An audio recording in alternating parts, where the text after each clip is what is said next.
bienvenidas, bienvenidos y bienvenides al último episodio de la segunda temporada de Poetas Chilenas Contemporáneas, un ciclo especial que llevamos haciendo hace aproximadamente 3 años desde el podcast de Imagen y Palabra y que este año tuvo su segunda temporada acá en la librería del GAM gracias al financiamiento del Fondo del Libro y la Lectura.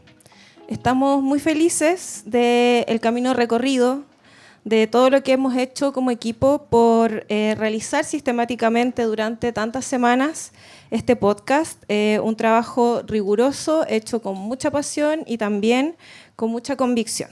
Quisimos construir este espacio para darnos el gusto de profundizar en el trabajo de escritoras y poetas de nuestra generación de diferentes partes de Chile, de conocerlas, de escucharlas, pero sobre todo de registrar sus voces. Durante estos 9 episodios en los que entrevistamos a 8 poetas vivas, una de ellas nos dejó antes de comenzar a grabar, por lo que la invocamos a modo de homenaje a través de la memoria de uno de sus amigos más cercanos. Hoy vamos a homenajear a otra poeta que no está en este plano, pero que sigue siendo parte de nuestro presente y es un referente ineludible para la poesía, la cultura, la política, entre otras cosas. Verónica Jiménez, Carmen Berenguer, Daniela Catrileo, Esther Margaritas, Marcela Parra, Roxana Miranda Rupailaf, Mila Berríos Palomino, Antonia Torres Agüero y Vera Cepeda estuvieron entre los meses de julio y diciembre delante de estos micrófonos, compartiéndonos parte de su conexión vital con la poesía, entregándonos pistas para comprender un poco mejor cada uno de sus universos y también para acercarnos de manera certera al universo de la poesía, de lo que significa dedicarse a la escritura y ser poeta. Hoy tenemos un capítulo especial dedicado nada más y nada menos que a Gabriela Mistral. ¿Cómo hablar de Gabriela Mistral sin caer en los clichés, en reduccionismos, en lecturas superficiales?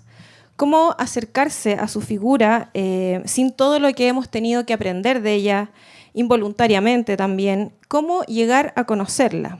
Este capítulo propone un acercamiento libre, una invitación a relacionarse y dialogar con esta figura omnipresente desde nuestras propias poéticas, prácticas y subjetividades. Para acompañarme en esta aventura, en este último episodio, hemos invitado a 3 poetas que fueron parte de la primera temporada de este podcast y a uno de nuestros compañeros que estuvo detrás de la grabación en cada uno de los episodios, músico y gran lector, y que hoy cerrará este último capítulo con un concierto íntimo de su disco Recado Mistral, inspirado en la poesía de Gabriela Mistral. Les quiero dar la bienvenida entonces a las queridas Caro Castro, Camila Albertazo y Caterina Campillay, quienes fueron parte del experimento de lo que fue la primera temporada del podcast Poetas Chilenas Contemporáneas. Pueden escuchar sus entrevistas en el podcast de Imagen y Palabra, y ahí están sus lecturas y nos cuentan sobre su trabajo. Bueno, ¿cómo están, chiquillas? Tomen sus micrófonos. Bien, Empezó. en un día de mucho calor, que todas llegamos un poco acaloradas acá, pero muy contentas de estar. Qué bueno. Caro, ¿cómo estás? Bien, bien. También hay un poco acontecida al salir, pero bien, logré llegar. Qué bueno. Bueno, igual es importante mencionar que cuando estuvo Caro en la primera temporada, nos leyó un adelanto de un libro que está muy próximo a salir. ¿Cómo va eso, Caro? Sí, Polifonía de una carrera es una plaquette que es adelanto de un libro más largo que se llama Reina de Copas y va a salir, se va a lanzar por Editorial Traza este próximo viernes 6. Así hermoso. Que, de hecho, la Cate va a presentar también. Súper. Bueno, ahí vamos a estar y quedan todas todos muy invitados. Cami Albertazo, la única de las poetas y de las escritoras acá que comparte geografía con la homenajeada de hoy. ¿Cómo estás, Cami? Bien. Emocionada un poco de poder conversar de estas figuras. Bueno, ¿por dónde partimos? A ver, nosotras para iniciar esta conversación nos reunimos hace unas semanas atrás para indagar desde dónde nos podíamos acercar y de dónde podíamos agarrar, ¿no?, esta figura tremenda que es Gabriela Mistral. Y por ahí salió el título que tiene esta conversación, que es Rural, lesbiana, India y mística, que justamente son aspectos de Gabriela Mistral que de alguna forma están un poco invisibilizados. A mí me llamó mucho la atención, por ejemplo, cuando fui al Museo de Gabriela Mistral en Vicuña, que la palabra lesbiana no se menciona por ninguna parte. Y hay algunas frases, así como, les voy a leer cómo se habla de esto en ese contexto. Se exhiben fotografías con Doris Dana y postales dirigidas a ella que dan cuenta de su intimidad, de la nutrida agenda social que mantenían. A través de un recorte de prensa se lee ex secre. Se da paso a diálogos desde la teoría de género que permiten ubicar perspectivas visuales y conceptuales, explicando formas de relaciones y definiciones de los roles clásicamente binarios desde la heteronorma establecida. O sea, una vuelta gigante para decir lesbiana. Bueno, ¿quién quiere partir? ¿Quién agarra este hilo? No, está, o sea, claro, como es interesante que en este momento ya leer eso en voz alta genera esa reacción un poco como una risa espontánea de saber, de esa sensación de saber lo que todos acá sabemos de lo que se está hablando, pero en el fondo es claramente la forma más enrevesada posible para expresar algo que en verdad, claro, también en el contexto de Mistral, ¿no? Cuando nos juntábamos a hablar, conversábamos de esto, de que ella nace en el siglo XIX, ¿no? Como que como que en el fondo como es su trayecto de vida sucede durante como este largo siglo XX, en que es como que la circulación de eso en lo público era inexistente, ¿no? No hay referencias ni siquiera para lo que en verdad podría ser una figura de una intelectual mujer, y menos una intelectual mujer lesbiana, aún menos, ¿no? Como que ya son varios niveles en que no existían como modelos un poco para pensar qué hace en el fondo como una mujer que quiere escribir y cómo se mueve también en lo público, cómo se muestra en lo público, cómo dialoga esto de lo público con lo privado. Entonces es bien complejo porque también, claro, es algo que no se dice en el museo, pero también es algo que ella misma tampoco nunca dijo, ¿no? Sí, exactamente. Voy a tomarme ahí de las palabras de la Kate porque también me gustaría hablar un poco de eso, que me parece interesante la higienización, que lo conversamos, ¿no? Como esa higienización sobre la figura de Mistral, ¿no? O sea, mientras más complicada la palabra sobre la Mistral, mejor. Porque así se esconden cosas que son súper cotidianas y que son mucho más simples, ¿no? Y finalmente esa higienización tiene por objetivo algo muy patriarcal y muy colonizador también, ¿no? Como que es establecer esta figura de virgen, esta figura de virgen, de santa, esta figura de mujer pulcra, ¿no? Como la ponían, si tú vas... Yo soy serenense, entonces Mistrallandia, ¿no? Estamos ahí a tropezones con la figura de Mistral, pero no hay ninguna figura de Mistral riéndose. Y hay fotos, existen, hoy día hay muchos archivos. No hay ninguna foto de Mistral fumando un tabaco, no aparece en ningún registro público, ¿no? Todas las imágenes que están, sin llegar más lejos, esa imagen horrible fuera del mall, con todo respeto, afuera del mall, sentada en una silla como una maestra, ¿no? Claramente también eso tiene que ver con esa sensación de que hay solo un solo camino para llegar a la Mistral, que es como la docencia, la maternidad, y que en el fondo reflejan el rol social que estaba directamente relacionado con la mujer en la época. Ahora bien, claramente Mistral no fue eso. O sea, el hecho de que Vasconcelos se la llevara a México y que se fuera de Chile, ¿no? Y si se fuera a enseñarle a mujeres que no sabían leer ni escribir, era un proyecto político, era un proyecto de resistencia y era un proyecto profundamente, con energía, comillas, y muchas comillas aquí, masculina, ¿no? No era un proyecto de energía pasiva de la época que se le atribuía socialmente a la mujer. Entonces yo creo que el lesbianismo o la sexodivergencia, no sé cómo queramos llamarle, de Mistral, evidentemente fue higienizado con objetivos patriarcales, colonizadores, etcétera, ¿no? Sí, bueno, es una figura compleja desde muchos aspectos y esa es la idea un poco de esta conversación, porque también hay otros aspectos de su vida que son interesantes y que conversamos ese día también, que tienen que ver con su autopercepción como una mujer indígena y de plantearse desde ahí considerando todo el racismo que eso puede suscitar y su profunda noción de pueblerina, ¿no? Que si bien fue una mujer cosmopolita, siempre aludía al lugar donde nació, a Monte Grande, y que de alguna forma ella reconocía que este origen marcaba, ¿no? Como toda su relación con el mundo.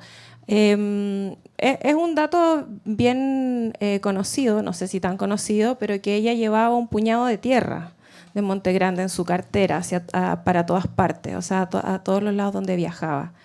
Y ahí también esto se conecta con otro aspecto de su vida, de su imaginario y su manera de ser, que es esta faceta mística, ¿no? Como de las creencias, de cómo ella se vinculaba con lo espiritual, con lo católico, transitaba por distintas religiones, por el budismo, pero se sentía una persona profundamente católica. Kate, Sí. te vi con ganas de decir algo. Sí, o sea, es que estaba pensando también, claro, como la complejidad de la figura cuando uno empieza a notar como todas esas facetas, ¿no? Hoy día, claro, no usamos como la palabra que ella reivindicaba, como lo indio, ¿no? No es como el concepto que nos referimos como a esa, como ese indigenismo, pero en contexto como del siglo XX. Pero claro, ella lo reivindica, le genera conflictos también en diferentes momentos, su reivindicación, como también es famoso el episodio, ¿no?, en España, que Laura Rodig, que fue su pareja antes de que se fuera a México, ¿no? Ella fue una escultora artista chilena, profesora también, que aprendió mucho de ella y tuvieron una relación antes de que Mistral se fuera a México, y ahí en México un poco se disuelve eso. Pero ella guardó muchos archivos, ¿no? Y escribió muchos textos, y un poco su proyecto de vida cuando ya fue mayor era escribir la biografía, la que en verdad nunca pudo terminar, pero sí quedaron papeles y textos, ¿no?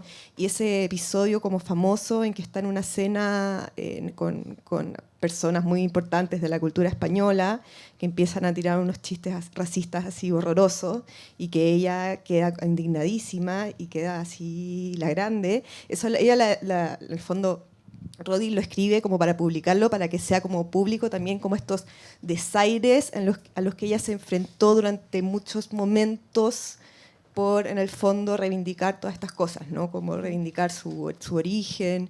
Y también ahí, bueno, Rodin también se relacionaba mucho con eso, porque también se sentía muy identificado un poco con esa historia como familiar que compartían un poco. Bueno, yo también quería como comentar lo que habíamos conversado anteriormente, que tenía que ver con el misticismo que tú... Hay que acércate un sí. poquito el micrófono. El misticismo que señalabas tú con respecto a esto del mundo religioso, ¿cierto? A esta conexión que ella tenía con el mundo franciscano, con la admiración también de Sor Juana, y también esta conexión con lo bíblico, que nace un poco del mundo espiritual que ella tenía, pero que va más allá también en esta conexión media esotérica que ahora se le ha conocido un poco más, esta faceta donde estuvo involucrada con lo que hablábamos ese día, con el mundo masón, con los Rosacruz también. Entonces ella ocultaba un poco esa parte, como porque tenía mucho que ver con esa vinculación con lo masculino, ¿cierto?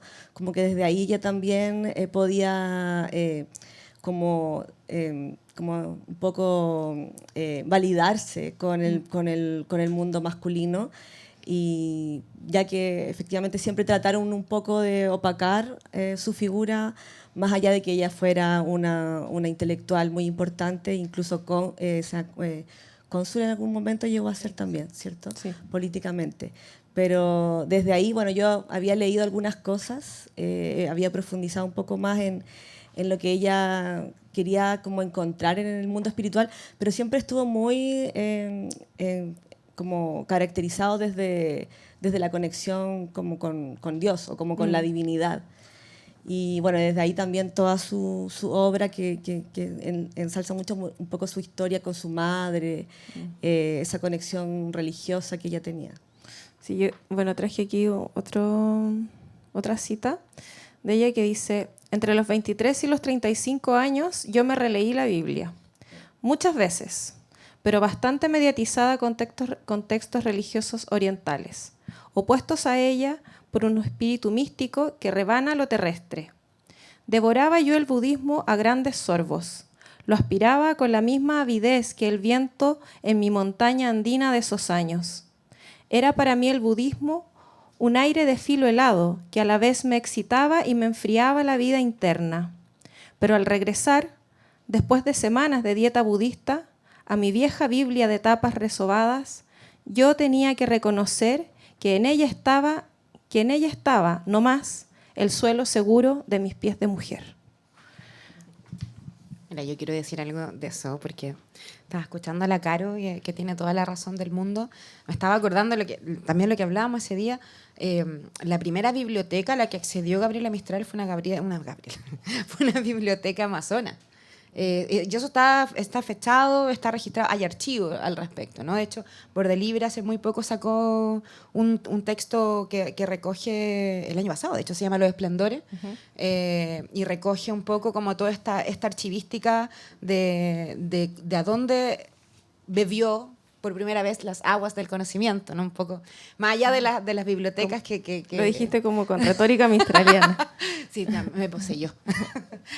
Entonces, claro, desde allí aparece primero la masonería y no podemos obviar a Pedro Aguirre Cerda como evidente su amigo, compañero, su amigo, su protector y quien hizo posible que ella también hiciera otras cosas más allá de lo netamente estético y que le permitió finalmente desarrollar su carrera. O sea, de alguna forma ella estuvo blindada por una especie como de no sé si élite, pero yo creo que sí, en el fondo, intelectual y mística.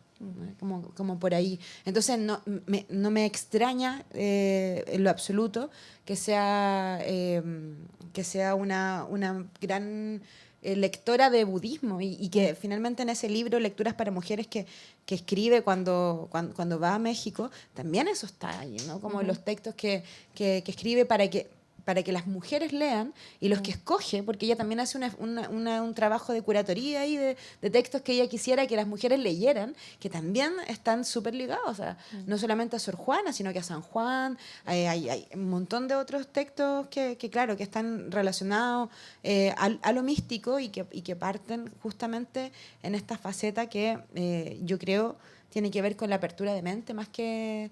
Pero claro, en la época, como decía la Cate, estamos hablando del siglo XIX, principio del siglo XX. O sea, ella empezó a escribir en 1920, 1922, por ahí empiezan sus primeros textos. Entonces, claramente que estaba cerca de Dios, del Dios de los católicos, pero yo creo que eso se aperturó muchísimo más con el tiempo. Claro, y pensar que en el fondo un gesto así, a principios del siglo XX, el interés, por ejemplo, en el budismo, en el hinduismo, era bastante como excéntrico dentro de... No era algo que fuera tan fácil de acceder, si es que no tenías acceso a bibliotecas como muy especializadas, ¿no? No era algo que circulara también, especialmente en lugares como Chile, que en verdad la Iglesia Católica siempre ha tenido como un poderío muy grande, ¿no? Y también por eso, y también ahí está esa relación que ella tiene con ciertos grupos, ¿no? de la Iglesia, pero no con la institución en general. Pero claro, también es como una especie de cosa bien excéntrica, ¿no? Que también le permite, yo creo que un poco lo que decía, claro, como moverse en este mundo de hombres, ¿no? Como una figura que está tratando de aportar de una forma muy profunda a la cultura en varias de sus capas, ¿no? A nivel de la educación, su trabajo con infancia, educación, pero no solo como maestra, sino como una persona que puede proyectar y planificar planes para pensar cómo eso se lleva a cabo, que es en el fondo el motivo por qué se va a México, ¿no? Que tiene una metodóloga. claro, hay todo un trabajo ahí que va más allá del rol de maestra, que pareciera que queda como encerrado como en la sala, ¿no? Y se le puede dejar como algo más maternal, pero ahí se está pensando la educación como a un nivel no de ese como solo de ese espacio, sino como un proyecto, como un proyecto político. Un proyecto intelectual y político. Claro. Sí, una de las cosas que nos llama la atención también es que, bueno, ella tuvo que construir, no tenía referentes, ¿no? Fue una mujer que tuvo que ser su propio referente y construir una manera de ser una mujer con poder en el mundo, viniendo de donde venía, ¿no? De un país del sur de Latinoamérica, de un pueblo, y con todas estas, de alguna manera, no sé si obstáculos o dificultades, pero que sí en un mundo masculino y en un mundo que es muy elitista, deben haber significado algo importante de lo que a lo que hacer frente, ¿no? Entonces ella de alguna forma, bueno, tiene tanto poder por lo mismo, porque es una persona que construyó una manera de ser una mujer importante en el mundo, en Latinoamérica. Y otra de las cosas importantes también y que llama mucho la atención es que es muy clásica la figura, sobre todo de las escritoras, de las escritoras en desgracia, ¿no? Que son rebeldes, porque Gabriela Mistral era una mujer rebelde, pero al mismo tiempo era una mujer poderosa y que murió en la gloria absoluta. O sea, no en el autoexilio, ni en el suicidio, ¿no? Como, o sea, además hizo lo que quiso, ¿no? Y me interesa también que indaguemos, bueno, en su vida más íntima romántica, porque sabemos que dentro de esta postura masculina también, bueno, tenía bastantes romances. Ahí se podría hacer una cronología de alguna forma de los romances de la vida amorosa de Gabriela Mistral, que es muy interesante, el chismecito. Kate trajo un chismecito. Sí, bueno, es interesante el chismecito, pero claro, lo que decías tú, igual solo quería como un poco partir de ahí, ¿no? De esta idea de que no es una figura que es como un poco como castigada por la sociedad, ¿no? Como que hay otras poetas en Latinoamérica que en el fondo publicaron, tuvieron importancia, fueron leídas, fueron consideradas por sus pares, pero también sus historias tienden a caer, por ejemplo, pienso en el caso de Elmira Agustini, ¿no? Que es un poco, están como hablando un poco de periodos más parecidos, que es asesinada, ¿no? Como que es víctima de un femicidio, pero queda como esta imagen, ¿no? Como esta poeta que como marcada por este crimen pasional, ¿no? Que como esta fe fatal, que es un poco como que la misma historia la castiga, ¿no? Entonces como que está tan cargado las historias hacia esas conclusiones en que en el fondo se castiga de alguna forma estas como transgresiones que en el caso de Mistral como claro, que ella logró de alguna forma eludir que se contara esa historia como para contar ese tipo de historias. Y en ese caso, claro, igual, si bien hablar de como la vida amorosa de Mistral, todavía sigue siendo como, lo extraño que todavía siga siendo como tan polémico, entre comillas, desde que salió, bueno, ahí tenía el libro, ¿no? Como Niña Errante, las cartas con Doris Dana, y todo que sí, pero no, pero sí, pero quizás eran súper buenas amigas. Entonces, como que toda esta dificultad como para, en verdad, entender que es una mujer que se relaciona sexoafectivamente, no sé, con mujeres, y que en el fondo y que también, además, se mueve por un espacio público, en el fondo, y logró, de alguna forma, posicionarse en ese espacio público.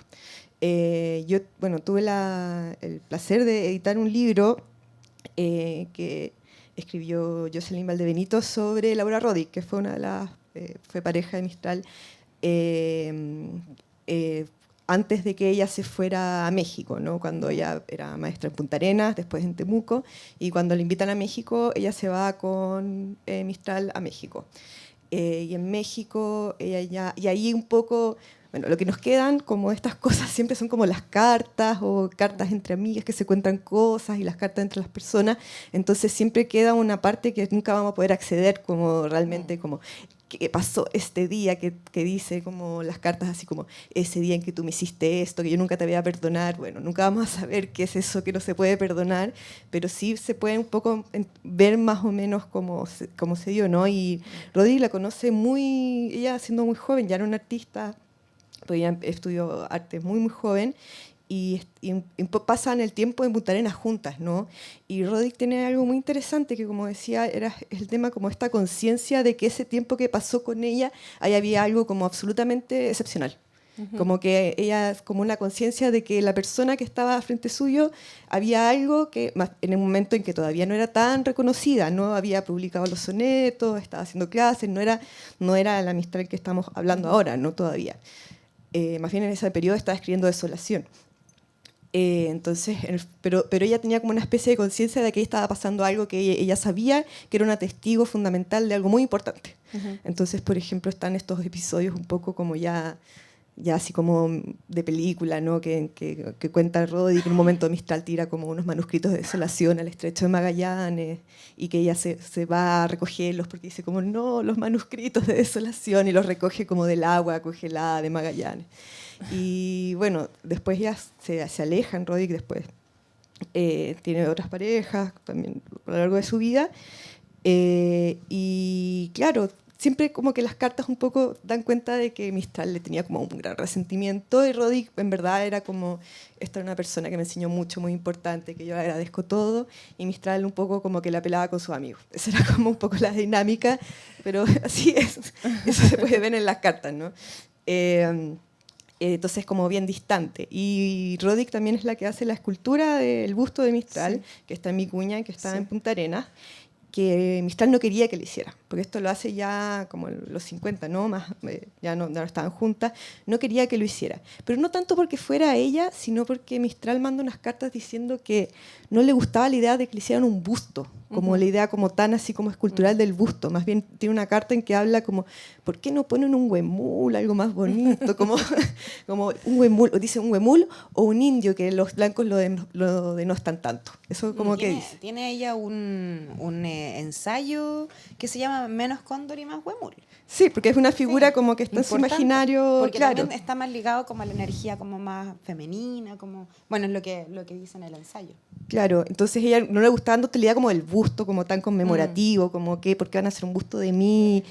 Claro, como es tan hierático y como tieso y serio, ¿no? Pero como... el amor de Laura Roddick era muy así, como que la idolatraba. Sí, más bien, claro, su último proyecto de vida ya cuando estaba jubilada, ya fue muy importante en el desarrollo de la educación artística en Chile, trabajó en la UP también fuerte con el trabajo en infancia de museos, tiene todo un trabajo de ella muy potente, pero su último proyecto de vida es escribir la biografía de Mistral, de la que alcanzó a dejar apuntes, y el archivo de ella, que después donó a la Biblioteca Nacional, es como un archivo, ella guardó recortes desde el principio hasta el fin, como de cuando salía en prensa, etc. Generó un archivo muy grande. Y cuando fallece Mistral, le escribe una carta que es como bien bonita a Doris Dana, ¿no? Como diciéndole un poco... yo, bueno, como me presento, yo tuve así como la suerte de vivir junto a esta persona que también compartí, como tú pudiste compartir sus últimos días, y como agradeciéndole que la cuidara en sus años de vejez, como en ese tono, como así igual un poco eterna enamorada. Sí. Yo quiero apuntar a eso, algo bien interesante. ¿Qué personaje intenso tiene que haber sido la Mistral? Sí. O sea, para que desde el comienzo hasta el final todas sus amoras hubiesen sido amoras incondicionales. O sea, Palma Guillén estuvo hasta su muerte.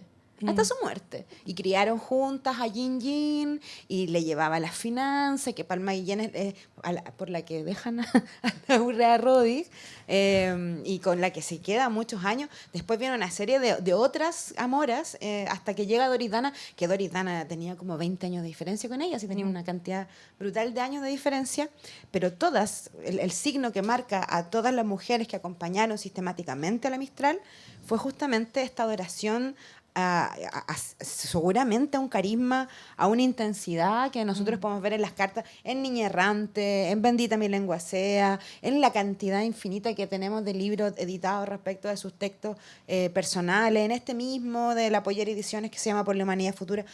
Pero en general en sus cartas, ¿no? Hay un fuego ahí, una pasión, una intensidad que yo creo que no dejaba, yo me lo imagino, no tengo cómo asegurar esto, pero me imagino que esa pasión, esa intensidad, y que me lo imagino justamente por sus textos primero, por su poesía primero, pero después también por sus cartas y su prosa, que era además una pasión panorámica, o sea, que no estaba solamente dirigida hacia una cosa. Era el territorio, eran las mujeres, era la política, eran los niños, las niñas, las niñas, claro, las infancias, era la justicia social, no era la movilidad social, o sea, tenía una pata puesta en el continente siempre, una pata en Latinoamérica todo el rato. Y yo me imagino que para una persona como la Laura Rodic, que habíamos conversado, tenía 17 cuando la conoció. Claro, era muy joven. Joven. Ya era profesora, porque había estudiado arte muy joven, ¿no? Pero, claro, se conocieron muy joven y la marca un poco esa figura que era un poco mayor y que también le enseñaba mucho y que en el fondo también como que le enseña a enseñar, que en el fondo que eso es lo que también ella se dedica toda su vida, ¿no? Y como le dedica todas sus energías, toda su vida, por el resto de su vida. Entonces como que marca también un poco como su destino de alguna forma. Es muy referente, heavy. Claro. Determinante. Bueno, queridas, muchas gracias. Les agradezco por el chismecito, por la conversación, por ahondar un poco desde este lugar que está un poco mirado de Gabriela Mistral. Y bueno, como es parte de este podcast, las poetas que vienen tienen que leer. Porque a nosotros nos interesa registrar sus voces. Como ustedes ya tienen sus lecturas y sus textos registrados en la primera temporada, la idea es que ahora nos trajeran una reversión de alguna lectura y una escritura mistraliana. Así es que, bueno, les quiero invitar a escuchar a Caro Castro, a Caterina y a Camila Albertazo en sus reversiones de Gabriela Mistral. Yo voy a empezar. Yo voy a leer 2 poemas que surgieron en contextos distintos. Son 2 reversiones de poemas de Mistral, ¿no? El primero que voy a leer se llama Sal, que es una reversión de un poema de Tala, que escribí hace algunos años para un proyecto de reversiones de poemas de Mistral. Sal. Yo no la veo y ella no me ve a mí, la santa de la sal, un cerro con su nombre, Lucía, patrona de los ciegos. Sobre una bandeja lleva par de ojos que ya no atraen, dicen que volvieron a su lugar después del martirio. Encuentra su trono al saberse blanca, como si pudiese buscarme en el catálogo de las cenas que terminaron mal. Toma un lugar en la mesa, solo puede sostenerse como criatura con el cuidado exigido para espolvorearla. Encuentra sobre mí abrigo, cubre las superficies, las palmas, venas, lo que cae y se sujeta. Somos cómplices, el movimiento a lo que la someto, cuando pasa de mano en mano y el movimiento de mi pelo terminan siendo el mismo. Agua arrastrada por caminos que terminan en esta casa profunda y quieta. Aquí encerradas dibujamos una coreografía en el mueble donde se acumularon los aliños, los dejamos de usar hace tiempo. Nos vimos parecidas en el paso ligero que sobre las dunas nos dejarían en la puerta. El juego es el siguiente, reencontrarnos una y otra vez en los ángulos de esta casa, recoger con cuidado la sal que atrae la mala suerte cuando cae al suelo. Estas paredes están hechas de lo mismo que nos tiene cautivas y aún así atravesamos por la puerta. Y el siguiente se llama Muerte del Mar, a partir de un poema de Lagarde que originalmente le dedica a Doridana. Muerte del Mar. Estaremos un tiempo mascando algas quemadas o nuestras propias manos. Veremos el mar recogerse hasta desaparecer las dunas. Como fantasmas la niebla la conoceremos. Creímos que el horizonte estaba fijo, pero debimos saber mejor. El agua huirá como un animal asustado, no responderá cuando la llamemos. Recuerdo de cuando podríamos armar estas trenzas en la costa, cuando aún dejaba a los ahogados en los pies de las casas. No habrá islas donde refugiarse para morir. Ofreceremos todo porque vuelva, hijos e hijas. Pero lo supimos antes. No veremos nuevas medusas, al menos no por décadas. Cuando sea el momento de volver a cuidar lo que quede, sabremos ya que el mar nunca fue nuestro, que escondidos del hielo veremos que desaparece y finalmente devolverá el amor que le guardamos. Inventaremos pescadores con ojos fijos para que en los golfos levantemos altares contra el silencio que dejó cuando se retiró como un mantel, dejando atrás las caracolas que usamos de cenicero.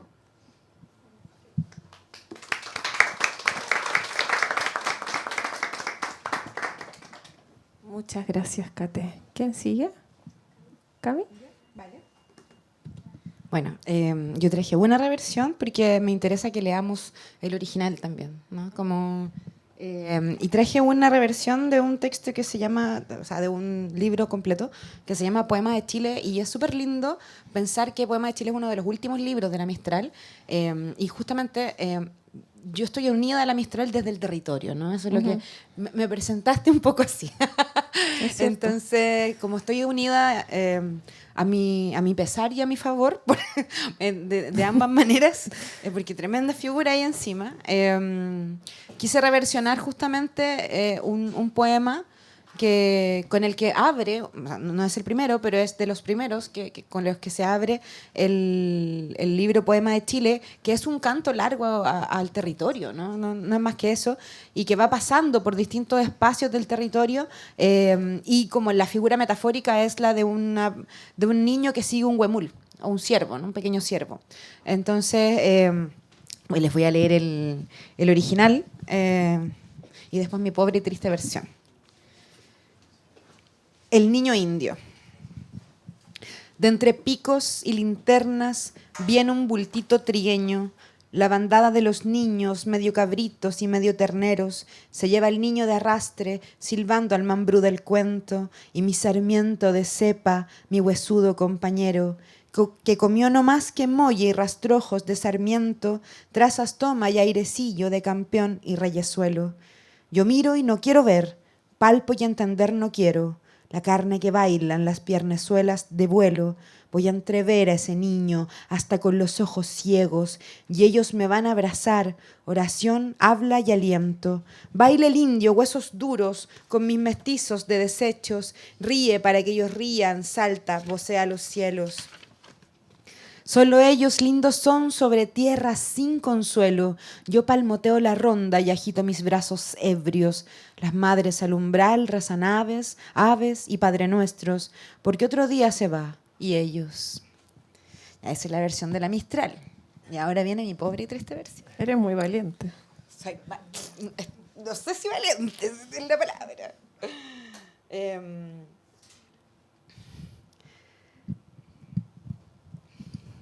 Yo te quise desierto, niño de barro, te quise de púas filosas, el centro agarrado en marasmos, la voz con la luna de fondo urdía en cerro ese manto, te quise llenito de trigo en la aridez del llano. Así construimos los días entre tus bosques de otros pagos, la vida asediaba toda y te mordía los peñascos, colmada tu risa franca, arena tus dedos mulatos. Yo te quise, mar bravío, niño salado, volvería a comer tus uvas en el tajo cielo que abro, clamando esculturas de cuarzo, malaquita y alabastro. Yo te quise, misa de requiem, niño sagrado, te recé en Andacoyo y Sotaquí, por Palquio, Valle, caminos santos. Muerto en medio del tiempo me miraste con tu ojo vano, de estalactitas furiosos nos confundió la muerte orgasmo. Yo te quise volátil al viento, niño triste copao, hecho de flautas de viento construido de abrojos amargos. Te hice 2 alitas de cera para que volaras conmigo y te perdiste en la bruma y ya no te hallo. Gracias. Muchas gracias, Cami. Yo voy a leer un poema de la Mistral que me gusta mucho. No tengo una reversión porque la perdí, pero voy a leer este poema de la Mistral. La otra. Una en mí maté, yo no la amaba. Era la flor llameando del cactus de montaña. Era aridez y fuego, nunca se refrescaba. Piedra y cielo tenía pies y espaldas y no buscaba nunca a buscar ojos de agua. Donde hacía su siesta las hierbas se enroscaban, de aliento de su boca y brasa de su cara. En rápidas resinas se endurecía su habla, por no caer en linda presa soltada. Doblarse no sabía la planta de montaña, y al costado de ella yo me doblaba. La dejé que muriese, robándole mi entraña, se acabó como el águila que no es alimentada. Sosegó el aletazo, se dobló lacia y me cayó a la mano su pavesa acabada. Por ella todavía me gimen sus hermanas, y las gredas de fuego al pasar me desgarran.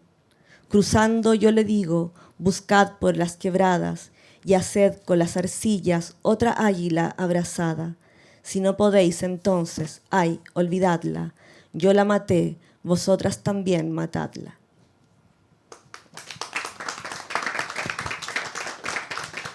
Muchas gracias, querida Caro Castro, Caterina Campillay, Camila Albertazo.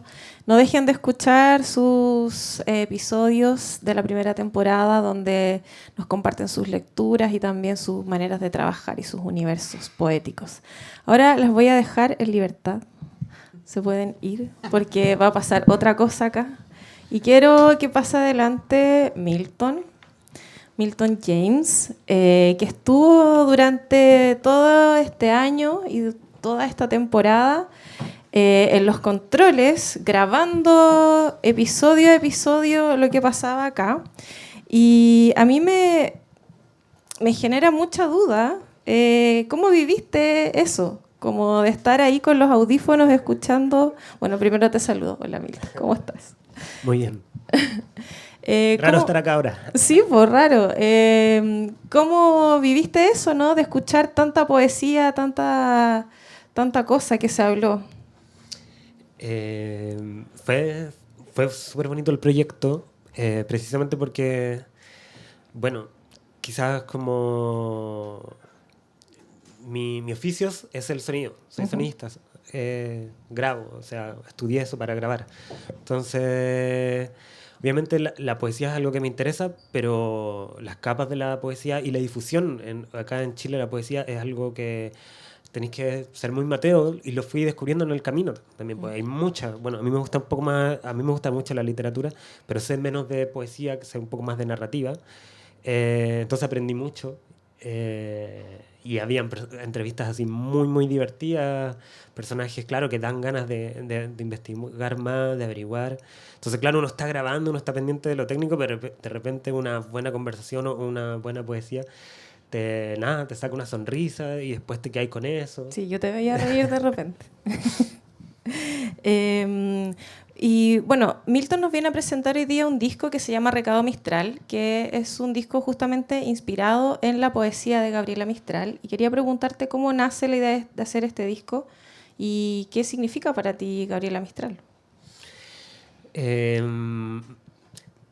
Por el 2017 fue la primera vez que me compré yo un libro de Gabriela Mistral. Obviamente tuve de más chico, pero como la voluntad de comprarme un libro fue el 2017. Creo que me pasa, y creo que quizás pueden compartir ese sentimiento conmigo, como que hay clásicos que uno dice, en algún momento de la vida voy a llegar. Todos sabíamos de la Mistral y creemos saber mucho, y como que, pero uno como que los va dejando ahí para algún momento. Algún momento voy a llegar a Proust a leer toda su obra, no sé, como que tiene que tener mucho tiempo. Entonces como que pasa eso, y en algún momento me pasó eso, como el 2017 con un libro, y fue, no sé, fueron a agarrar 10 páginas y querer como devorárselo todo. Era como, ¿qué es esta fuerza como del universo más allá? ¿Cachai? Eran ensayos eso, que empecé a leer.